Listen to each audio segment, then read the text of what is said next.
Honestly, I got an iFunny too. Like I got it named after podcast of Poseidon.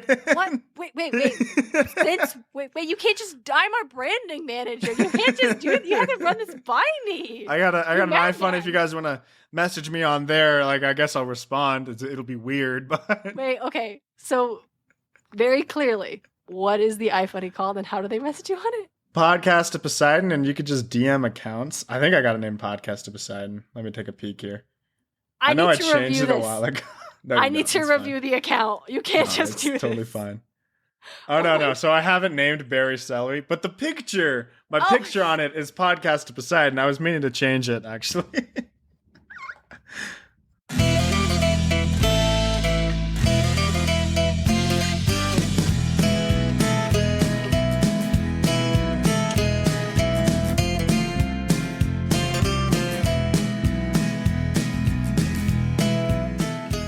Hello, mortals, monsters, and myth lovers alike.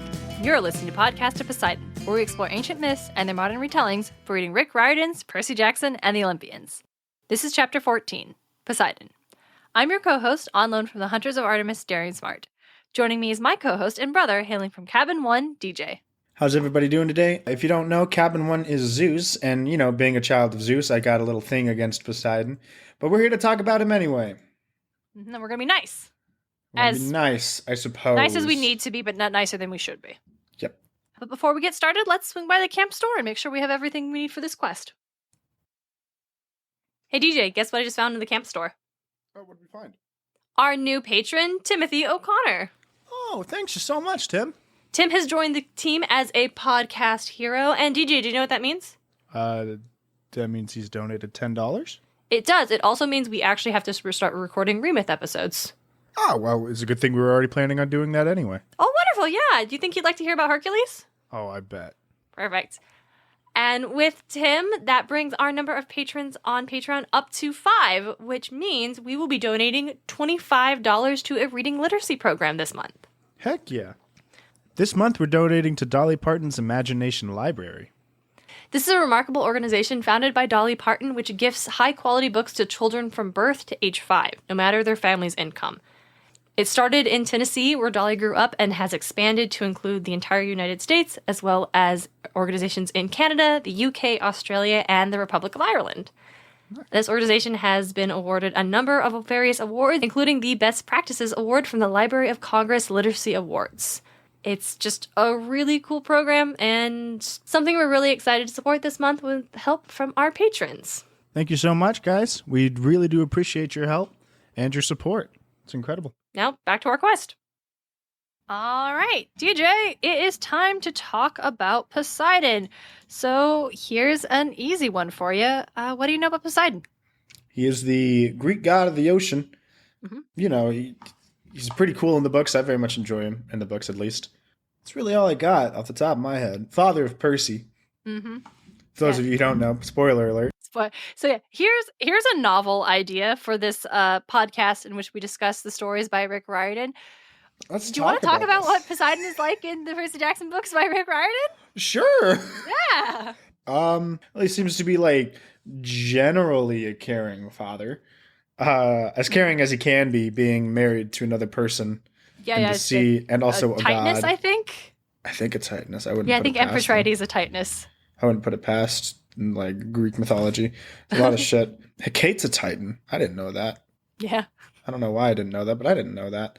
But yeah, that's generally speaking. He seems to be just a good dude. Mm-hmm. Tries to be, at least. As much as you can be when you're a guy who cheats on his wife. Mm-hmm. Mm-hmm. But yeah, I don't know. I like Poseidon as a character in Percy Jackson and the Olympians, and I like Poseidon when he's featured in a lot of things, because a lot of times he is pretty cool about it. Mm-hmm. Yeah, that's all I got. I think, yeah, I definitely think as far as the gods go, Poseidon gets a nicer treatment, probably because he's Percy's dad specifically. I also think the Greeks are more open to the sea and the oceans than a lot of especially the Romans. Well, they're right on the Mediterranean, so yeah. There's a lot of so were the Romans, but the Romans fucking hated it. Yeah, well, the sea is scary and not to be trifled with. My friend and former guest Scarlett Barsanti will tell you, The ocean belongs to the sharks. We don't The go on their ocean- territory.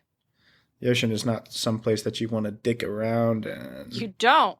And Poseidon is not the kind of dog. He's not the kind of god you want to dick around with, because the ocean on some days is lovely and fair and a beautiful place, and some days will murder you. Just did you see what happened to Elsa and Anna's parents in the beginning of Frozen? to be fair, I wouldn't say that was Poseidon's fault. That was his daughter, Kimopelea. Who is the only reason I'm bringing her up right now is because I just came across her in The Blood of Olympus. God, I was like leaning for. I was just on bated breath. Like, DJ, please go on. Tell us more about. Tell us more about. I have no idea what this is. Yeah, Kimopelea, she comes up and she's like just mad because she's been forgotten, which Why would you do? yeah. So Like, girl, I'm like, I get it. like it's rough. I'd be mad that I was forgotten too. Who are you again? But yeah, like, and then I remembered, like, at the moment they like walked up to her, Percy and Jason, I'm like, all right, her. But she's the goddess of the raging seas and like the angry seas. She's the fucking goddess responsible for that kind of stuff. So she's So the reason that- the king and queen Yep. of Arendelle were killed. Okay. Yep. That was All not right. Poseidon. Though it is Poseidon's realm, Poseidon did not have anything to do with the storm. Okay. I like that. I like also like Poseidon. In addition to being like the ocean god, he's also called Earth Shaker because he's the god of earthquakes, which feels like a very land-based thing. Oh, yeah. But I don't know if this is true or not, but when I was, reading up on it and thinking about it, it actually tying an ocean god to earthquakes makes a lot of sense, because if you are like a coastal dwelling people, after an earthquake, you might probably have to worry about tsunamis, Yeah. because the Earthquakes most are often dangerous tied to tsunamis. yeah, the most dangerous and powerful earthquakes that occur are on those like deep sea fault lines, and that's where we get like those deadly tsunamis and stuff. That's makes sense that you would have a connection between a sea god and the earth actually shaking. So Yeah. I have a lot in my notes about Poseidon and the Trojan War. Like, I forgot I did that. Wow, I learned a lot about it. So this is great. So I do want to talk about this. Poseidon does not let go of a grudge. And this is why he sides. I'd say me with- too, but that's just not true. no, it's not. You are just the most. It's over. Oh, who Fuck it. cares? You're the god of. It's all in the past. Essentially. But so Poseidon sides with the Greeks against Troy during the Trojan War because one time Athena, Hera, and Apollo and Poseidon decided that they were sick of Zeus's bullshit and decided they were going to overthrow him. And that doesn't go great. And when that plan fails, Zeus sends Apollo and Poseidon to Earth and punishes them by making them serve a Trojan king. Okay. And so the king has them build these great walls around Troy, and when they're done, the king refuses to pay them. So when and Poseidon did not forget this. And when the Greeks go to war against the Trojans, he just is like, fuck it. Fuck you. Fuck you. I'm taking my walls back, fucker. Yeah, basically that. And just like, and he didn't just like, support them from like the sidelines. Hey, go team, here's a buff. He like would full on show up in the battlefield. He'd full on like disguise himself as soothsayers to go and like rally the troops. With the Zeus was like, no one gets directly involved, but everybody was getting involved. The Trojan War was just kind of a fuck it. Just basically that. There was this interesting thing that Poseidon does. Well, he also sends a sea monster to torment the Trojans because, again, Poseidon does not forget when you have slighted him, which is something I can relate to. Yeah. Perhaps I am the goddess of not letting go of grudges. Hey, my good opinion, once lost, is gone forever. Yeah. But this was something I found interesting. I actually have not. I've read the Odyssey. I have not actually read the Iliad. I'm really excited for us to get into that when we do I think probably Battle of when were we talking? We'll figure it out in the future. Stick with the podcast. But though Poseidon supported the Greeks, at one point he does stop Achilles from killing a Trojan warrior named Aeneas.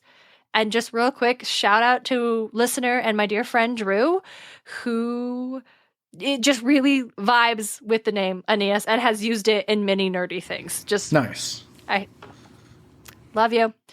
So Poseidon stops Achilles from killing this guy because Poseidon knows that Aeneas is destined to become a king of Troy, which means he can't just die on the battlefield.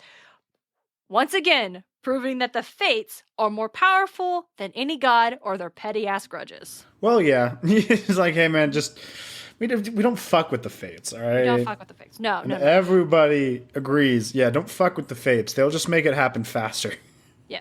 So after the Trojan War... Or not after, so... Double back. But Poseidon does make it up to Achilles by saving him from drowning at one point. Did Achilles need saving from drowning? Is that something that could have killed him?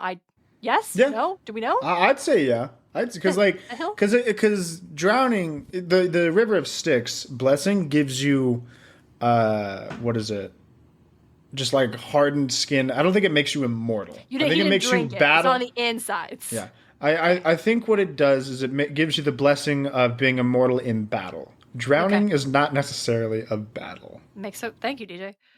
So after the Trojan War, Odysseus erases all of Poseidon's goodwill when he mocks Poseidon's Cyclops' son, Polyphemus. And just Poseidon, who is a petty-ass god who never forgets a grudge, make sure Odysseus has the worst cruise that anyone has ever had in their entire life. Yep. Boy, ain't that the truth. Yep. It's funny that you would actually bring up the whole Poseidon trying to overthrow Zeus thing. Uh-huh. And then he gets sent down and has to be a servant to a king. Now, I've read a webcomic called The Athena Complex. While there are some themes in that comic I don't think you'd vibe with, like Athena having quite the crush on Poseidon. Gross. Yeah. What I do like about it is just like their characters, and also that punishment that that Zeus had inflicted. It was just to Poseidon, but instead of being, oh, you're a servant for however long until the king dies or whatever the fuck. No, you just are a human and you're reincarnated as a human every time that human dies. And goodness. The starting premise of this is that, well, while the crush to Poseidon being a spoiler, it starts off as Athena wanting, because Poseidon tried to use Athena to overthrow Zeus because of the prophecy that was like, oh, if you were born a son, you will overthrow your father. Okay. And so he tries to use that prophecy because obviously Athena still has the power to overthrow her dad, just doesn't want to. Yeah. And so tries to use her. And then Athena's like, yeah, I'm going to go get revenge and become this guy's best friend. And the whole time is disguised as a dude. Because she's got very manly features. And it's like Korean anime style, so you can't really tell. But it's pretty great. Becomes his best friend and just keeps saving him. Oh, goodness. Keeps helping. And I'm like, I get it, but also this is weird. It just actually came back for season 2, and I need to get back into it because I actually very much enjoyed reading it. But nice. It was a good time. Is it Athena Complex? Athena Complex. Nice. Yeah. That was one thing that Poseidon's been in recently that I saw that I really liked. Nice. Would you like to also talk about Smite? Smite? Yeah. Smite? Yeah, absolutely. I'd love to talk about him in Smite because he, as with all the other big 3, is a fucking mage. Wait, what? Yep, they're all mages. All 3 of them. Hades, Zeus, and Poseidon. All 3 of them. They're all mages. And they're burst mages too, which is fun. Okay.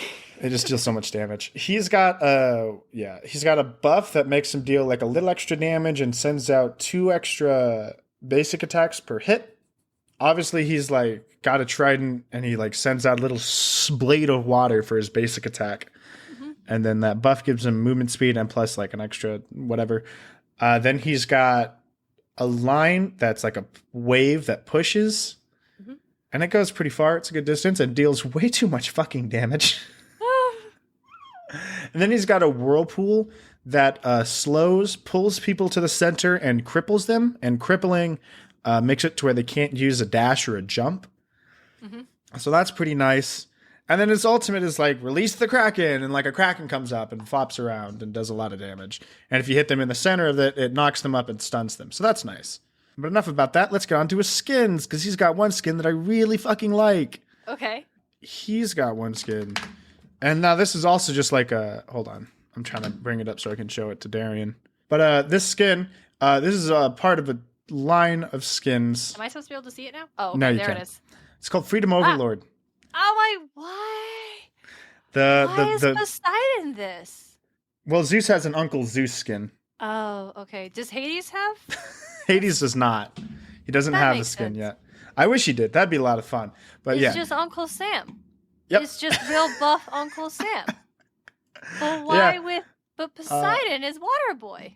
But Poseidon is Water Boy. So in the back there, you can see that like eagle. That's the Kraken. That's what comes up when you use his ult.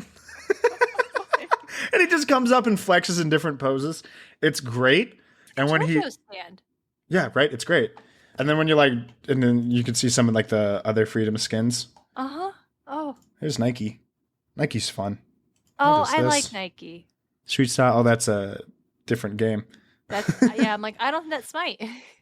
Could be Smite. You know, like that's why I had to take a look at it. It's yeah. It's one of their other games. But no, yeah, they have several different ones, and man, it's just a good time. That Freedom Overlord skin. So he's like that, and that's what the Kraken looks like. And he's riding on top of a jet fighter, and his staff is that like winged golden eagle. And when he throws out, the jet fighter shoots a missile, and his wave is just another jet fighter that goes up and then flies up after it's done. Do you have this skin? I do. So I have just about every skin in the chest, because it comes around every year on the 4th of July, and they add like two more skins to it. And you've played forever. And I've played forever. And every time that chest comes out, I'm just like, okay, roll, and I get all of them. Because all of them are so much fun. They're all like so creative. Nox has a Statue of Liberty skin, which I really like. Mm-hmm. And so yeah, like I already had like all the skins in that chest when that skin came out, so I'm like, sick, only 400 gems. Nice. I very much enjoy the skins in Smite. They always make really good ones. They are fun. Yeah, I was looking up the ones for Artemis, and I'm like, oh shit, these are actually really cool. Yeah, they're cool. I think she's got a Star Guardian one. It's not called Star Guardian, it's Mystic Archer. That one was really fun. Enough. All right, so that's it. That's all I got for Smite. Nice.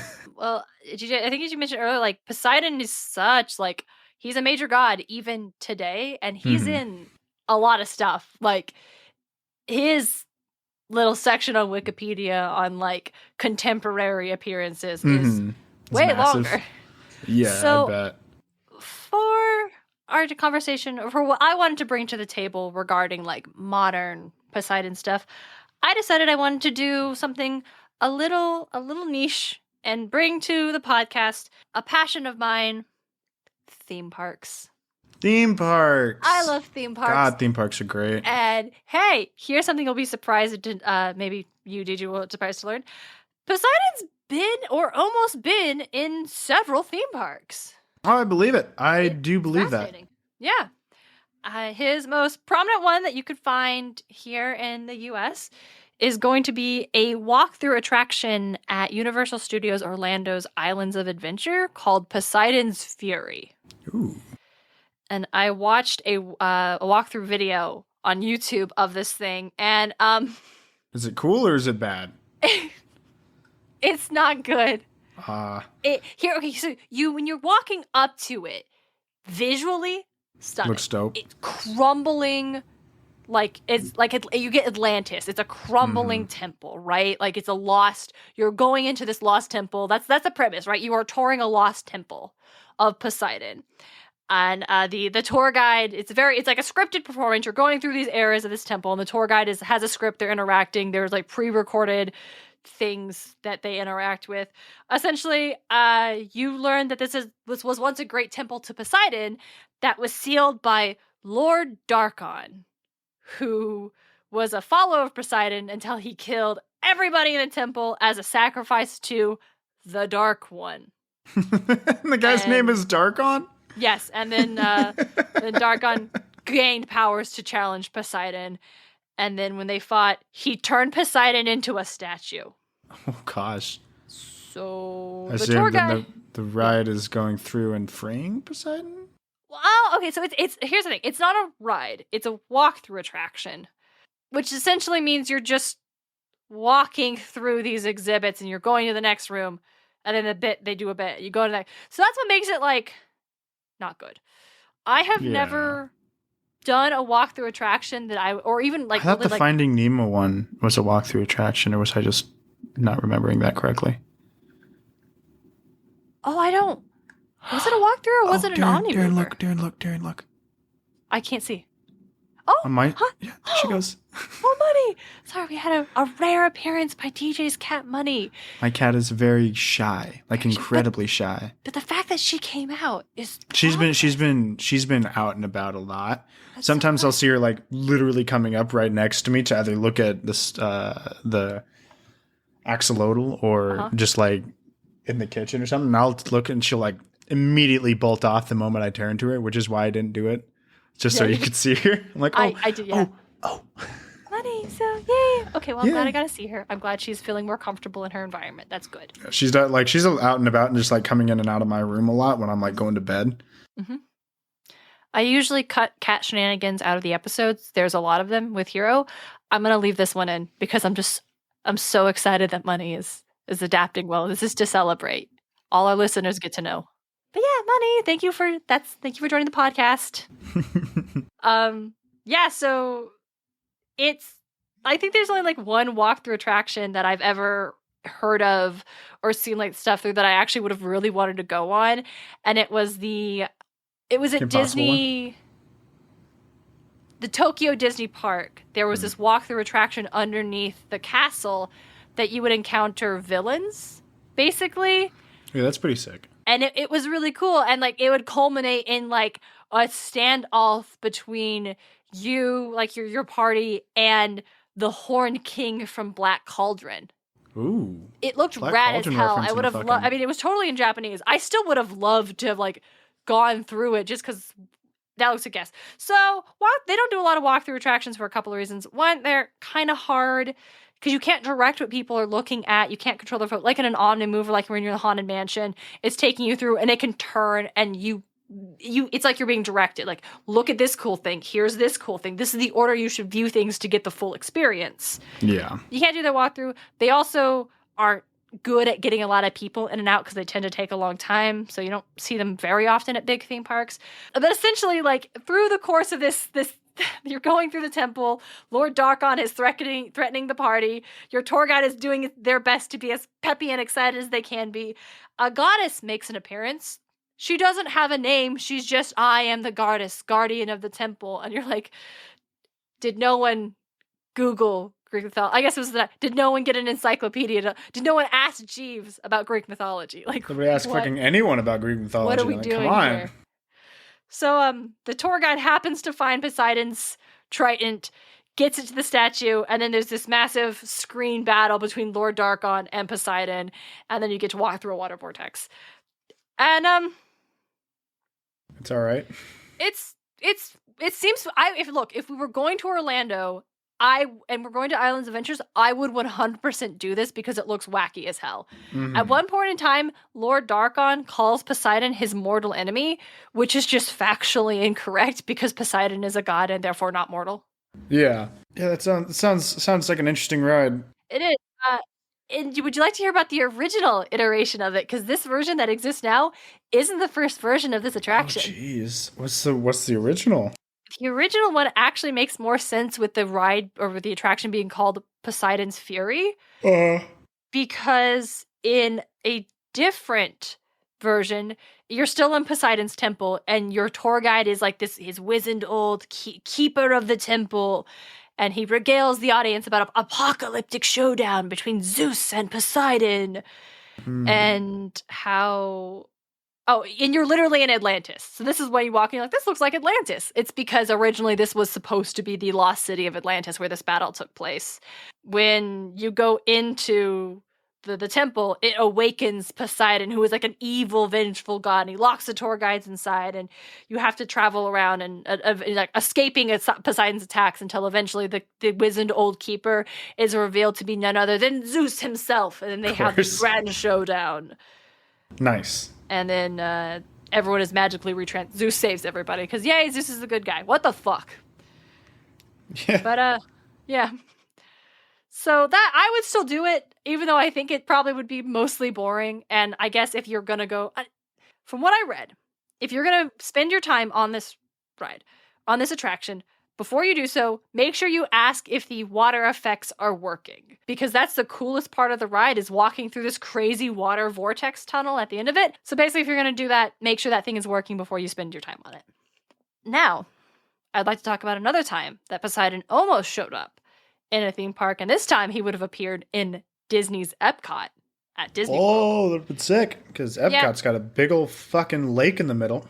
Okay, actually that would have been amazing if Poseidon would rise. Like, that wasn't exactly the plan. Shout out to themeparktourist.com for their in-depth history on this. Their article titled Epcot Lost the Living Seas and Found Nemo. Let's dive into this lost legend is where I got a lot of this stuff. I won't dive too much into it, because even though we have been to Epcot, we did not go to the Living Seas Pavilion. Our family definitely just stayed around World Showcase. I could have swore we went to see that Finding Nemo one.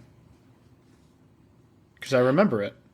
Okay, you must be right, because I remember it too. I thought I think we went to go to just the Finding Nemo one. I think that's all we did there. That makes sense. So, and then we went to go see the Honey, I Shrunk the Kids thing. Did we do that? Honey, I could have swore we did. My memory is bad. I remember so little, but I think we saw the posters for it. Okay. So, right. So that the Nemo thing we went to used to be an exhibit that was just called Living with the Seas. That was just super scientific, which makes sense because Epcot was supposed to be this very educational park.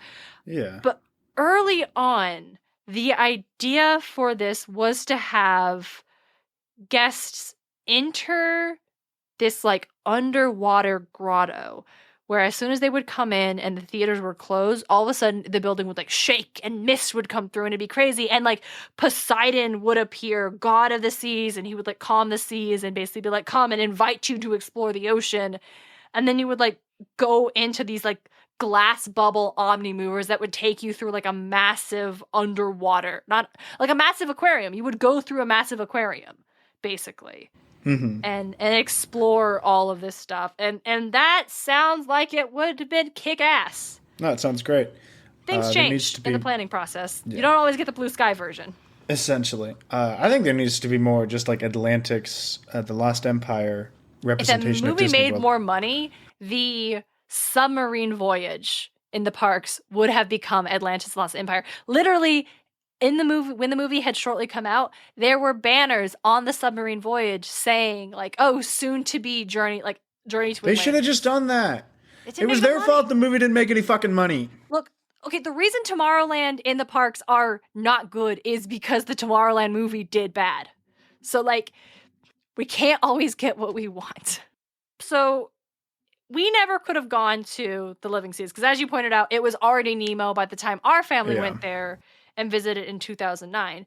But before Finding Nemo came out, there were already plans to redo the Living Seas area as to be incorporate characters and make it more family fun. For a time, they were planning on turning it in, or reskinning it with The Little Mermaid and calling it Under the Sea. And making it about Ariel stuff, which Poseidon would have ended up in Epcot after all. Yeah. If you was he Poseidon at that, or was he Triton? But the question I have for you, DJ, is King Triton Poseidon? No, because he is Poseidon's son. He's meet Poseidon's Triton. Son. Is he? Yeah, we meet Triton. Okay, yes, but Disney does what it wants, so. Disney does what it wants, true. But if they were going to say Poseidon, they would have called him Poseidon because they called him Zeus in fucking Hercules. Point. And Poseidon, we see Poseidon in passing too. That's not Poseidon. No, that's just some guy. Okay, but wouldn't it be wild if it was King Triton and Hercules like, wait, what? All right. So you're spot on, DJ. He is on. I think it's explained in maybe like the Little Mermaid TV series or a book or something. I don't know where this information comes from, but according to the Disney Wiki on King Triton, he is the son of Poseidon and the grandson of Neptune. That's weird. We're just playing Calvin Ball with mythology at this point. Essentially, yeah. His wife was Queen Athena, who's just not Athena. Her name just is Athena. She has nothing to do with I don't know why. They thought maybe because an Ariel and fun mythology name. Yeah. And all of her sisters already have A names, so it's like they were really limited on what they could pick. Maybe. Also, just real quick, I wanted just to shout out this sentence describing King Triton from that same wiki. The handsome, feisty, and sassy Triton rules the undersea kingdom of Atlantia. Sounds like the Arthur had a bit of a crush on him. Someone's super thirsty for Ariel's dad, right? Yeah. I don't know about that one, Chief. Yeah. And we talked about Once Upon a Time, the Disney fairy tale soap opera, in our last episode about Zeus. Yeah. I will be bringing it up again because when they do Triton they do Ariel in Once Upon a Time, totally different from the original Little Mermaid myth, totally different from the Disney story. And when they do Triton, he is Poseidon. He is Poseidon, and he's the father of Ursula. Huh. And that's just interesting stuff. That's the later seasons that we just are disappointed in because the later seasons. They had some good when stuff. When would you say it stopped getting good? Around what season? They should have ended it 2 minutes before the mid-season finale of season 3. 2 minutes? What happened 2 minutes? What happened the last 2 minutes of that episode? In the last 2 minutes of that episode, everybody's happy. We get this beautiful montage of all the couples are reunited. Everybody's happy. Emma and Hook have finally confessed their feelings for each other, and they're going to be a thing. Regina, aka the Evil Queen, is with Robin Hood. Love it. Super into it. But then in the last 2 minutes, that whole last episode was some time travel shenanigans. In the last 2 minutes, we find out that the woman that they saved from the past and brought her to the future with them was Maid Marian, who was Robin Hood's wife, who has been dead for like almost 30 years now. Okay.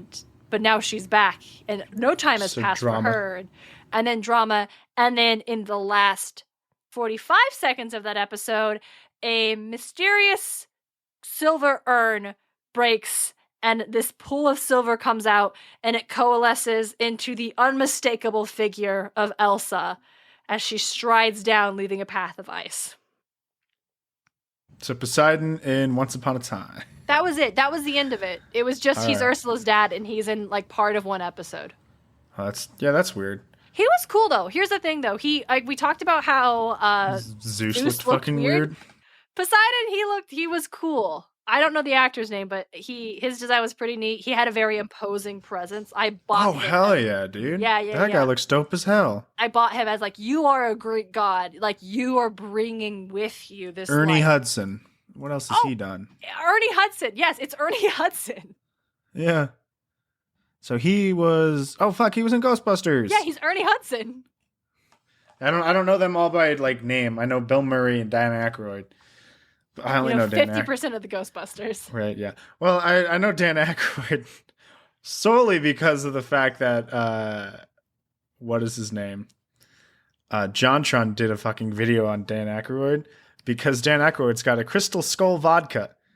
Yes, he does. Oh my god, are we going to talk about Crystal Skull vodka here for a second? Because we are, at that point, we're super encroaching on podcasts The Ride's turf. Talking about theme parks, talking about vodka. Oh no, talking about Dan Aykroyd. Oh no, I'm so sorry. A side note, if anybody knows the good boys and like wants to tweet at them and say, hey, you should have Darien from Podcast to Poseidon on to talk about the Looney Tunes log flume ride, from Six Flags Over Texas.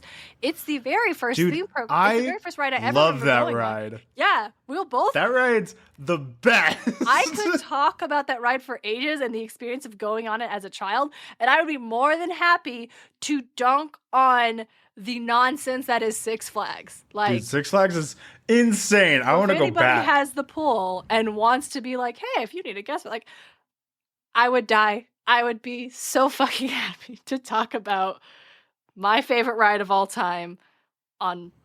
That's your favorite ride of all time? So, okay. Haunted Mansion for the technical achievement and the historical value of it. Guardians of the Galaxy Mission Breakout Monsters After Dark for the thrill and exhilaration of it. And then that Looney Tunes log flume ride, which the name escapes me. Something about Yosemite Sam. Yeah, it's Yosemite Sam's. You know what? Fuck it. I just remember as Looney because it's the first ride I remember going on as a child, and I remember riding with Mom and it being like, "Oh no, the dynamite's gonna explode! Everybody, duck your head down!" And I duck my head down so I couldn't see, and I hear the explosion. I go back up, and oh my gosh, Daffy Duck's all exploded now. That was like amazing. How did they do that? Yosemite Sam's Gold River Adventure. There it is. I definitely. So I'm just saying, hey, listeners, if you want to, just tweet at them. We're super cool and we love theme parks. All right, we should talk about Poseidon, I think. Yeah. So back to Poseidon. Let's talk here. Okay, here's what I want to talk about. So, do you think Poseidon is a good dad in the Percy Jackson books? In the Percy Jackson books, comparatively, I think he's a good dad. Bar so low. Yeah, the bar is really low. Comparatively, I think he's a good dad. Though there are stories of like Hermes going and fucking like just taking his kids out sometimes, which I'm like, Hermes also has like the benefit of being able to do that because at the time in where we are in the books, Poseidon can't really acknowledge Percy. No, he's not allowed to. He's allowed to acknowledge him once he's done great feats of things such as, you know, returning the lightning bolt and other such stuff.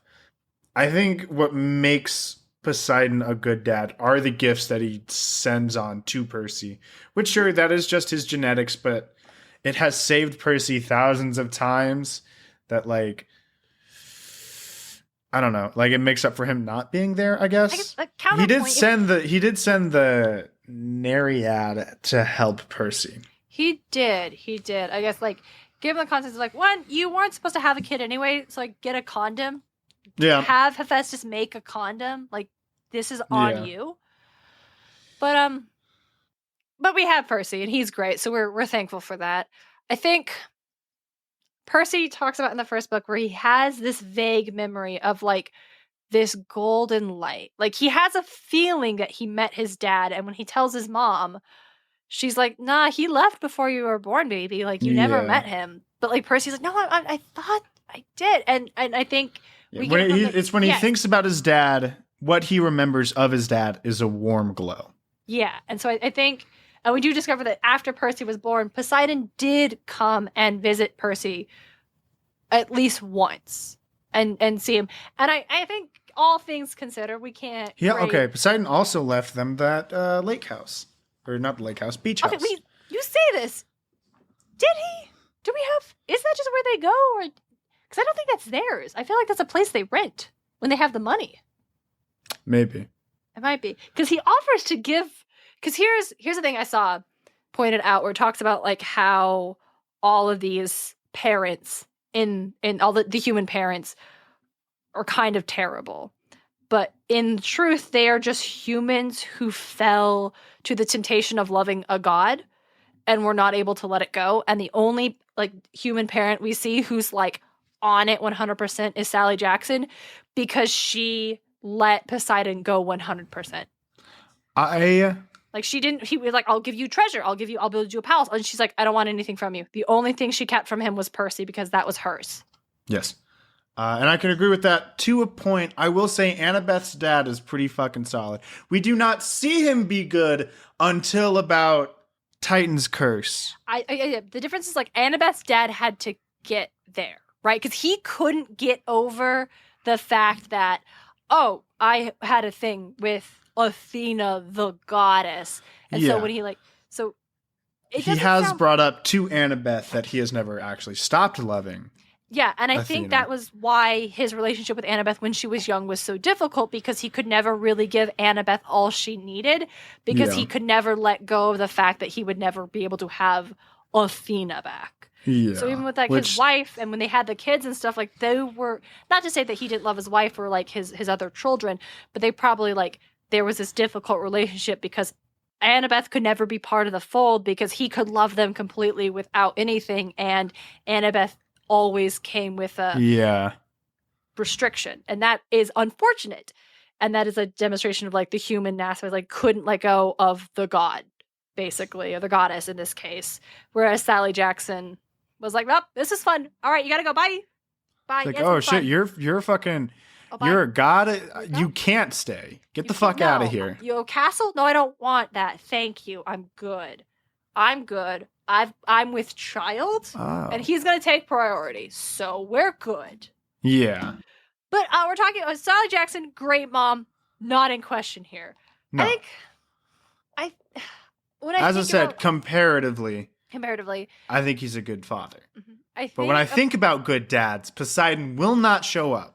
No, if we're talking about the grander scheme of things.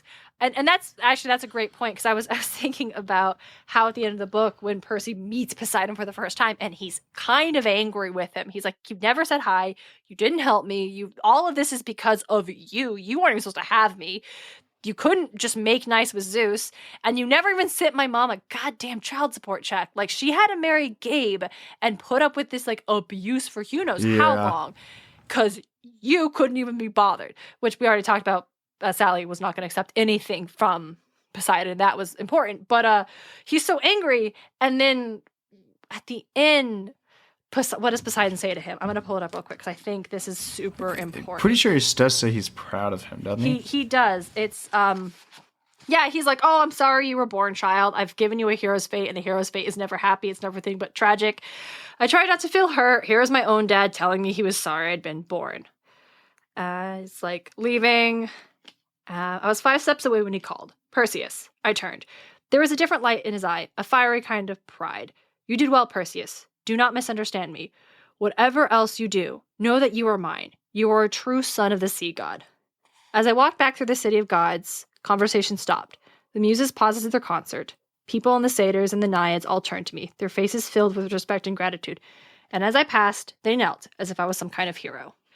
And I think when Poseidon likes like, oh, you're mine, and when Poseidon gives Percy that validation, it, I think, deeply changes the way Percy thinks about his dad in a way that I can really relate to, because I can definitely get being angry with your father, having a difficult relation, and like wanting to be like, I don't need you. I don't want to talk to you. You've caused me nothing but trouble. And then just getting that moment of your dad being proud of you, and all of a sudden, that's all that matters in the world. Yeah. And so I get that. I think that's where I like most relate to Percy and his relationship with Poseidon, is like, I love our dad. He's done his best, and sometimes he's fucked up really bad, but I do love him, and I'm glad I have him. And for all the times I've been angry with him, I also remember all the times when it made me feel really good knowing that my dad was proud of me and that he was glad I was his kid. No, yeah, and I super get that too, because obviously we share the same dad. Well, what twist, y'all? Yeah, crazy. I super get that. It is as much as like growing up, it was kind of hard to make him proud, especially with the fact that I didn't do sports. I did okay in school. There was a lot of things that and I didn't share a lot of the interest with my father.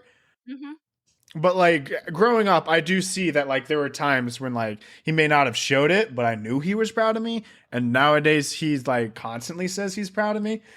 And so I'm like, oh hell yeah. Yeah, I'd say Poseidon's an all right dad in the books for sure. Better than most other godly parents, but not really the best dad for godly parents. Honestly, best dad of the godly parents. Huh? Who's the best dad of the godly parents? I was about to say I might choose either Hermes, aside from the way he treated Luke Castellan, which was pretty bad. Yeah, how about Luke? The way he went about Luke was pretty poor, but he did take care of Luke's mom. He did. Hermes went and checked in on Luke's mom, mainly because it was his fault. I don't know if it's because I guess we'll talk about that when we get to that. Man, that's Last Olympian. fucking that is Last Olympian. Yeah, but I don't know if it was his fault because he did warn her and he was warned. It's something she warned wanted her, to but do. It's something that like came about because he told her about it. But I mean, you tell your significant other things. You share things about the world with them, and she was the one who. And she was the one who really did probably changed Hermes possibly for the better. Mm-hmm. But yeah, like it is pretty rough. He did say, "Hey, man, don't do that." Yeah, he was worried about it. I don't know. You support your partner. You give them all the information that you can. He didn't know about the curse. Hermes didn't know about the curse? No one knew about the curse. No, Hades knows it. Hades knows about the curse. Yeah, because Hades cast the curse, but no one else knows about the curse Zeus on knew the about Oracle. The curse, yeah? No one else knows about this thing. Because Percy even notes, like, when he's seeing this, like, the past, he's seeing it happen, he's filled with dread, because he's like, oh my gosh, they don't know. Okay. I guess that does make sense, since it really was just... they just thought it wouldn't work. Nico might have actually known about it. Oh yeah, but Nico wasn't there. But Nico was there. Yeah. He wasn't there when Luke's mom was... No. I'm talking about when he was there when the curse was cast. Because the curse... Was he in the room, or... Well, what happened was either he teleported them away really quick or like put some to protect them, but the building that him and Nico's mom was in collapsed. So, and then Hades cursed the oracles like, you did this.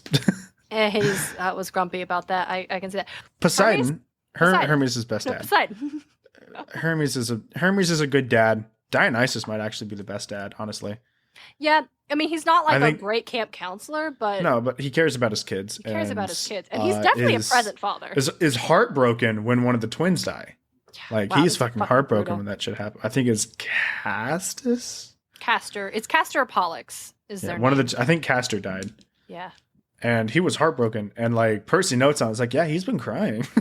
Like, for a god, he's been crying because he lost his son. Like, understandable. That's rough. Yeah. Wow, Dionysus. Yeah. Who would have thought? I know. But... And neither of his sons become resentful assholes and then become an avatar for an evil titan. So, that's a plus in his favor. That's a plus in his favor. Hermes. Then again, Luke Castellan was also sent on one quest, almost lost his eye, and was just like, okay, you're done, and got cast aside. His sons probably, like, Dionysus' sons were like, I don't give a fuck. Fair. You can't really judge people based on the same, like, it's not, everyone's in a different experience. You can't tell what someone's going through. Yeah. I was going to bring up Poseidon in Hades. A little late in the game, late in the game. I did kind of forget about it. I haven't touched it in a while. I need to get back into it so I can actually learn more about why and what's going on. It's not an episode of Podcast of Poseidon if we don't talk about Hades. So please, DJ, go on. It's not an episode of Podcast of Poseidon where we talk about a god where we don't talk about Hades or Smite. Okay. All right. Fine. Just be pedantic. Sure. That's what I need today. Yeah, right? Fine. No, Poseidon in that one, he's fun. He seems like your typical surfer bro. He's got some fun dialogue with like Artemis and Athena, obviously, because sometimes he'll like just jut in, say you got like something for Athena, and he'll just like, hey, what's going on over here? He'll jut in, they'll have like a little back and forth, and then you can get a boon that's like both of their powers, which is pretty sick. Nice. But he's fun, and he's like obviously calling you nephew and shit compared to cousin like all the other ones. He's like, nephew! Can't wait to get you up here. I'll teach you how to surf or something like that. I don't fucking. Aw, that's he's cute. He's just a fun character in that, and I like his design a lot. I think it's dope as hell. Nice. That's really all I got for that one. What is his boon? He like gives you like powers of waves. Like if once you use your special, it actually it sends like a wave of water and pushes people back or cool. Some shit like that. It's really dope. Nice. Yeah. It's a good time. Awesome. Well, DJ, I don't have anything left for Poseidon. I don't got much left for him either. I was trying to think of what else he's been featured in that I like play, but not much. Not much. Not much and not prominent. Okay. Well, in that case, DJ, I think we did it. This is it. This is season 1, baby. Season 1. That's a wrap. What is up, Holy y'all? shit. Yes. So this is the last episode of season 1. We have covered all the myths that appear in Percy Jackson and the Olympians. But wait, I hear you say, what about the Hellhound? What about Argus? What about the Naiads? Well, fair listener, if you are a patron at the $5 tier or higher, you will have access to our bonus content, and you'll be able to listen to next week's bonus episode where we do a myth roundup talking just about those myths that didn't have enough meat for an episode, but deserve to be addressed still, because they are good and they have survived through the ages. Yeah, and another thing that I'd like to bring up. Okay. For those of you who have been listening for a while, know that my microphone has been trash. Oh, yeah. We probably should have talked about that from the top. I know, right? I totally forgot. I got a new mic. You probably could tell immediately. This is the first episode. Well, the first base episode. The past two, the last one and this next one coming up, the next Bunker 9 episode coming up. Oh, we also haven't announced on the main feed yet that we are now calling bonus episodes. Join us at the Bunker 9. Yeah, join us at Bunker 9 because Bunker 9 is actually a secret bunker in Camp Half-Blood that I tried to bring up when we started this podcast, but Darren steamrolled right over me. And I'm like, just all right, liked my idea better, and it was not the better idea. Yeah. So, now it's Bunker 9. Now it's Bunker 9 because I like that. All the same fun content. You get the blooper reels, the outtakes, you get bonus episodes, remyth episodes. Remyth episodes at $10. Mm-hmm. And so, yeah, just join us at Bunker 9. It's a good time. We have, we always, I don't know. Again, we like we said, we talked about the Naiads and such as that, but we also talked about Pixar movies. That episode went off the rails. Yeah, so here's another reason why you should, if you've been thinking about whether or not you want to, support us on Patreon, you do not have to. It is totally up to you. We'd appreciate it if you did, but you don't got it. If you don't got it, we appreciate your ears, the fact that you give us your time. That is worth so much, and we appreciate that. But we are going to be taking up a little less of your time for a while because we'll be going on hiatus. Very brief hiatus. Just to take a break and maybe record a bunch of episodes so we are not literally recording less than a week before an episode's supposed to go up. Yeah. We will be back on May 25th, back to our regular episode schedule. But in the interim, you can continue listening to us every other week if you support us at the $5 level or higher on Patreon. We will still be doing bonus episodes. So patrons who are in Bunker 9, don't worry. We've still got you. You're still going to get fun, weird episodes. And everybody else, we're just going to take a little bit of a break, get back up, take some time off. DJ's moving pretty soon, so that's going to be a thing. Our brother's getting married pretty soon. That's going to be a thing. But, yeah. Ooh, we could do a bonus episode on, Greek weddings. Ooh, we could. That would be fun. The roundup of, Try to convince Johnny to get fucking in here. Oh my god, that'd be so fun. But, yeah, that will be it. And then when we come back, Tuesday, May 25th, it's time to start The Sea of Monsters. Hell yeah. I'm excited for that one. Second favorite, Percy Jackson and the Olympians book. Nice. What's your first favorite one? There's only 5 of them. Battle.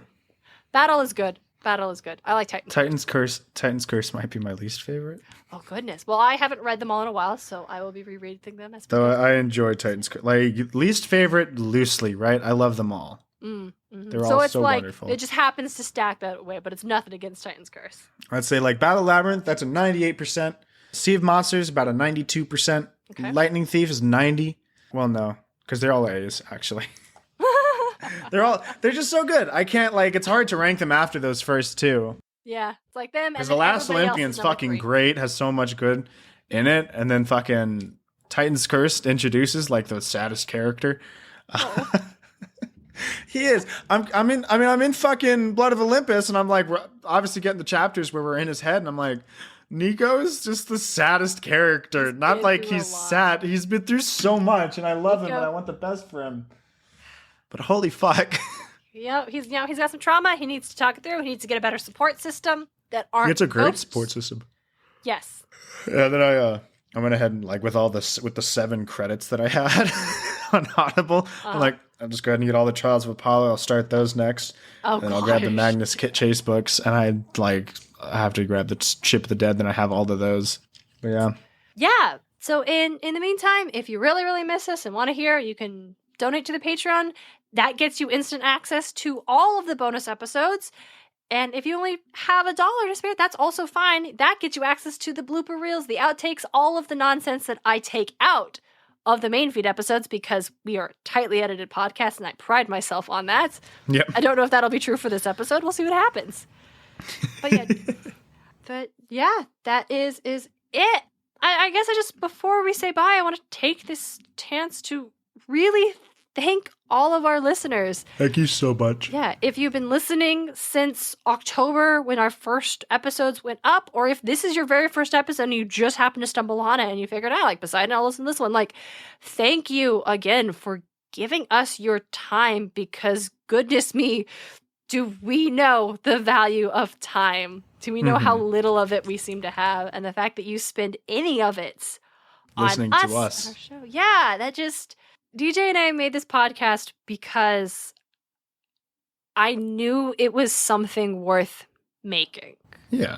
Like the premise of exploring. Yeah, she was on the fence about it. I told her to just quit her job and do it, and lo and behold, she did it. Okay, well let's yes, I quit my job. The absolute mad woman. She fucking did it. Can you believe it? I Took quit my advice job from and me. started a podcast. Maybe these two things are related. Maybe they are not. But yeah, I had just quit a long-time job and was actually unemployed when we were making the early episodes of the podcast. But it has been wonderful just to see this show connect with people and have listeners listening every Yeah, and other just like the week. fact that we're getting like 50 or 100 people a week, or an episode, that's pretty great. Like, I gotta say, like, that's awesome. It's Or really downloads or cool. whatever. I can't interpret any of these stats I see on Yeah, Poseidon, we but I like just- to see the numbers. The numbers grow, and I like that. That's very I like pretty, that. right? You know? it's cool because it means y'all listen and you like it and you keep listening and then you like it tell enough to people just about continue it. to listen. That's awesome. Yeah, and so I also want to also thank anybody who's listened and has told their friends or family member or anybody about this podcast, because putting your name on something else someone else or on something someone else makes is a big deal. And so thank you for the faith you've shown in our show, for just telling other people about us. Like, that is wild. That also means so much, because I don't recommend just any podcast to any of my friends. Like, Yeah. you have to know that you're gonna love this, and so we deeply appreciate that. The fact that you also want to have your friends spend time with us, that's cool too. Yeah, absolutely. I love that. And if you guys have gotten this far in the podcast, right, if you have been watching us since episode 1 or went back and binged it or whatever you're going through, we love you so much. And if you haven't tried Smite or Hades at this point, I don't know how much more I can recommend either of those games. Actually, I barely recommend Smite. I love Smite. Love it to death, right? It's one of my favorite games. Just It absolute shattering the podcast Yeah. of Poseidon canon. No, I doesn't love- recommend Smite. I don't recommend Smite because it's one of those games where I play it, I love, but I hate it. You know, it's like has 20,000 hours in it, does not recommend kind of Steam review, you know, fucking, if you've ever seen those memes are hilarious. You're that meme. I am that meme with Smite. I love it, and I want to see, but like the community's kind of toxic sometimes. I mean,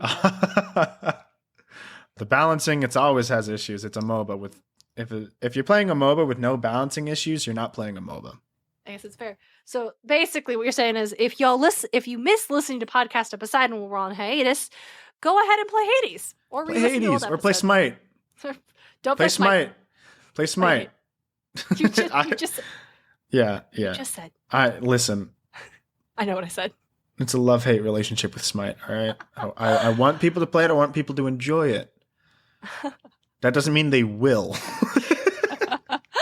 All right. Wonderful. We'll be on hiatus. We are looking to review what we like about the show, what we want to do better, what we want to do tighter. I definitely want to talk more about the actual books in the episodes, so we're going to work on that. If you have any feedback for us, anything at all, feel free to reach out to us. Yeah, we would love to hear from you. We're on Instagram. We're on Twitter. We've got a Facebook. I don't really use it, but it's there. You can send us an email at poseidonpod@gmail.com. Thank you so much for watching. Listening. Thank you so much for listening. Really appreciate it. We will be back Tuesday, May 25th with a brand new book and tons of new myths and crazy adventures in Camp Half-Blood to dive into. Heck yeah. Take care, everybody. And until next time, Don't be like Zeus. Don't be like Zeus. Podcast of Poseidon is created, produced, and hosted by Darien and DJ Smartt. It's edited by Darien Smartt. Our music is Athens Festival by Martin Hain. And our cover art is by Audrey Miller. You can find her on Instagram at bombshellnutshellart. Like the show? Ready for more? Support Podcast of Poseidon on Patreon. Just $1 gets you exclusive bonus content. Find out more at patreon.com/podcastofposeidon. Come hang out with us on Twitter or Instagram at Podcast of Poseidon. You can also find all of our episodes and episode transcripts at podcastofposeidon.com. Thanks for listening.